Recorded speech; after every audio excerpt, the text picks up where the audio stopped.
This is an audio version of Negotiate, a publication responding to Project Art Centre's TEDI policy. This audio only includes the introduction to the publication and the essay to clear on horseback a fence, hedge or other obstacle by Róisín Power Hackett. Negotiate is commissioned by Project Art Centre with support from the Arts Council and Dublin City Council. Negotiate. Artwork by Emily Conway, Róisín Power Hackett, Sheila Hennessy. Introduction. Negotiate. There are several definitions for the word negotiate. It can be understood as having formal discussions with someone in order to reach an agreement, to travel along a difficult route, or to deal with something difficult. Negotiate responds to a policy developed by Project Art Centre in 2021 towards equality, diversity and inclusion, TEDI. This work includes responses from 3 artists with disabilities, including Emily Conway, Róisín Power Hackett and Sheila Hennessy, who work across a variety of different media and contexts. All 3 artists know what it is like to negotiate inequality, exclusion and ableism on a daily basis. Ableism is insidious. It is ingrained in public laws and policies, in all government departments, in our healthcare, public transport and education. Every system is made ableist. The general public and sometimes even our doctors, teachers, parents, family and friends are ableist or benevolently ableist without even knowing it. As a result of systems that ask the question, what is wrong with you?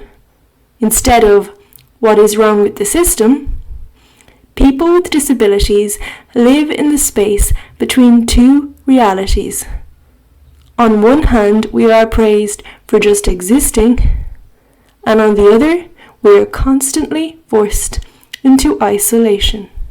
Ableism excludes us and forces us to limit our potential, limit our education and career prospects, limit our ability to socialize and explore culture, limit our friendships and sexual and romantic relationships. With limitations everywhere, negotiation is often our only means of living in the world. The Towards Equality, Diversity and Inclusion TEDI policy is a great first step towards reducing systemic ableism, and we feel that other arts organisations across Ireland should be encouraged to examine and adopt the broader aspects of this policy. However, to prove its worth, it must first be rigorously enforced by project and exist beyond the pages. To clear on horseback a hedge, fence or other obstacle. An essay by Róisín Power Hackett. To mount a horse, I always need help.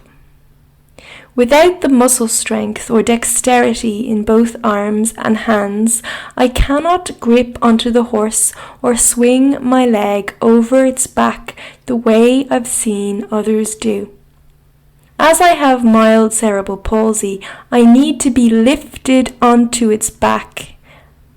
As soon as I'm on its back, I can feel and hear it breathe, see the moisture stream from its nostrils.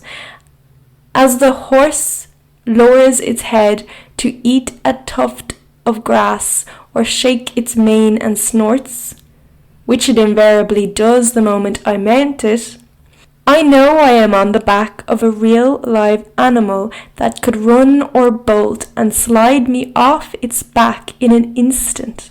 Without good balance, muscles or fine motor skills, I am unable to stop myself from sliding off. And this is all before the horse starts walking. When I was younger, I walked with the horse around a paddock during a beginner's horse riding lesson.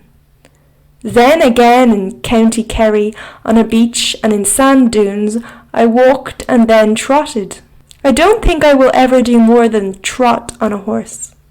I think I'd fall off if I did. Imagine me in a hunt, chasing after a fox. I canter through a muddy field. I come to a hedge with a ditch, brambles and mossy stones in front. I must clear it to catch the fox. Can you imagine me clearing it without sliding off into the moss and mud, soaking my clothes, bruising my body, or worse? What is it like to have poor muscle strength and no fine motor skills in one arm and hand? What is it like to have poor balance because one leg is fractionally shorter than the other and you have mild supination of the foot, which means you can only put pressure on the outside of your foot when you walk? I know what this is like, but I don't have the words to describe it. Those words don't exist yet, or at least they are not in common parlance. I live precariously. I test my boundaries and creatively adapt. I perform tasks I technically shouldn't be able to and complete them by the skin of my teeth, my heart racing. All this to fit in and pass under the radar. Perhaps people who've broken an arm, a wrist, a leg or an ankle understand. Perhaps people who've developed arthritis understand. Now add to this list my poor coordination, my poor sense of direction, and my history of epilepsy. I physically negotiate buildings and public spaces differently than non-disabled people. I navigate spaces by keeping the awareness of my body's movements at the forefront of my mind, vigilant to possible obstacles and ways things could go wrong. I learn the maps of public spaces and streets in a deliberate manner, using visual markers and the names of streets as waypoints. Negotiating space in these ways requires more energy, time, and planning than it does for other people. If I need to take a bus at a bus station or go to an interview, I will often go to the building far in advance of the time I need to, sometimes even visit the day before, so that I don't get lost and turn up late. I study the Google Maps directions to a place as if I have an exam in them. No one told me how to negotiate. I learned to adapt by myself. I often walk on blisters that have developed over years from the supination and from wearing hard plastic foot splints called orthotics. The pain is mostly dull or non-existent, but sometimes it is searing. Regardless, if I need to get somewhere, be on time, or be sociable, I must keep walking through the pain to keep up the appearance of being normal. No one knows I am in pain. No one knows I am dying to sit down or dying to tear off my boots and splint and set my right foot free. There are written and unwritten social codes where in certain jobs or social situations you are obliged to stand. I want these to disappear. People should be able to sit when they want. They should be able to take off their shoes, their splints and their prosthetics in public. It should be normalized. Until it is normalized, negotiating public space is not fully suited to me. Public space and public life are governed by social codes that do not consider me. As a disability activist, I try to negotiate changes for equality through discussions, curatorial projects, and essays like this one. I listen and learn from other disabled people, and I relay their experiences as well as my own.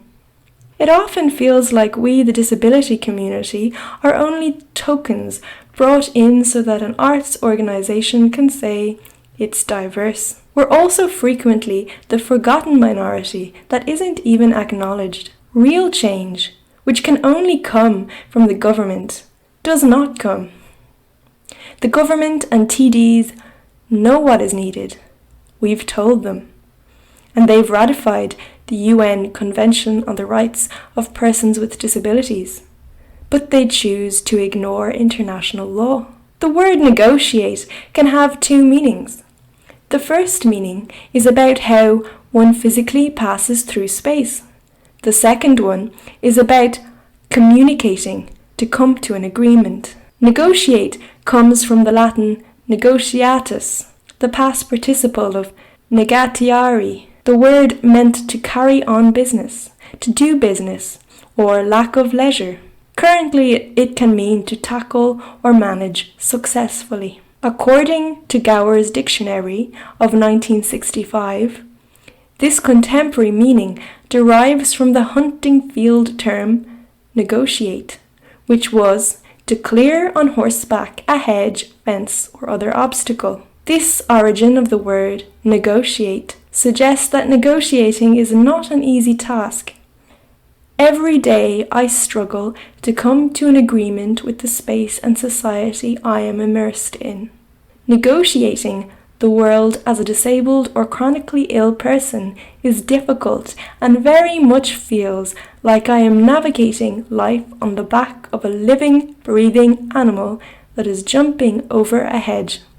And even then, I still need help to mount the horse so that I can even think about beginning.